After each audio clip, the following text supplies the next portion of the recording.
Hello मेरे प्यारे नन्हे दोस्तों, कैसे हो आप सब। सबसे पहले मेरे प्यारे नन्हे दोस्तों का बहुत बहुत धन्यवाद मेरी कहानियाँ सुनने, लाइक, शेयर और सब्सक्राइब करने के लिए। बच्चों, आज जो कहानी मैं आपके लिए लेकर आई हूँ वो कहानी नसरुद्दीन खोजा की है और कहानी का शीर्षक है गधों का गवर्नर। तो ये कहानी शुरू करते हैं। मुल्ला नसरुद्दीन अपनी एक आदत से बाज नहीं आते थे। वो आदत थी, जहाँ भी वो कोई अटपटा काम होते देखते तुरंत मीन मेट निकालने लगते थे। यदि कभी किसी ने कोई बेवकूफ़ी भरी बात की तो उसकी काट फौरन करते थे। खोजा को इससे कोई फर्क नहीं पड़ता था कि कहने वाला बादशाह है, वजीर है या शहर का कोतवाल। यदि कोई सरकारी मुलाजिम किसी गरीब आदमी को बेवजह परेशान कर रहा होता तो वो बीच में कूद पड़ते थे। वो उस गरीब को उस अधिकारी के चंगुल से न सिर्फ आज़ाद करवाते थे बल्कि ज़रूरी हुआ तो उस अफसर की शिकायत बादशाह तक करने पहुंच जाते थे। कई बार जब बादशाह के किसी अटपटे आदेश का पालन करने के लिए सरकारी अधिकारी जनता को मजबूर कर रहे होते थे, तब खोजा अचानक वहाँ पहुँच उन्हें वैसा करने से रोक देते थे। जब वे नहीं रुकते थे तब वो बादशाह के पास जाकर उनकी शिकायत कर देते थे और आपने अधिकारी जनता से ऐसा करने को कह रखा है जैसा काम कोई बेवकूफ़ी करने को कह सकता है। जाहिर है बादशाह को यह सुनकर बुरा लगता था, चूँकि अधिकारी उसी के आदेश का पालन कर रहे होते थे।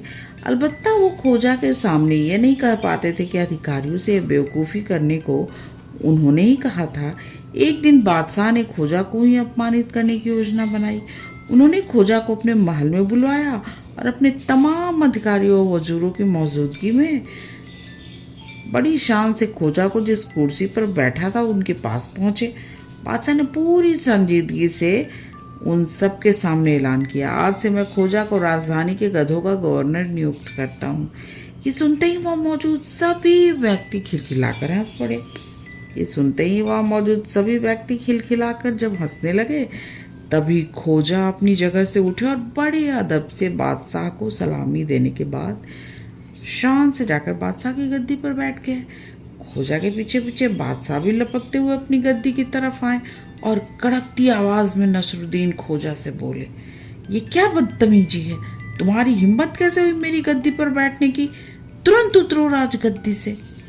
खोजा ने बादशाह की नाराजगी और गुस्से की परवाह किए बिना धीमी आवाज में कहा, शेर चिल्लाओ मत, किसी गधे को मेरे सामने रेंकने की इजाजत नहीं है। सबको गधों के गवर्नर खोजा का हुक्म मानना होगा। इतना सुनना था कि राज्यसभा में मौजूद तमाम लोग ठहाका मारकर हंस पड़े और इन हंसने वालों में सबसे ऊंची हंसी खुद बादशाह की थी।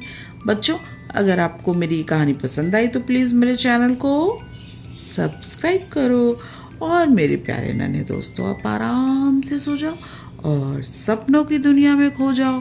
गुड नाइट मेरे प्यारे नन्हे दोस्तों, गुड नाइट।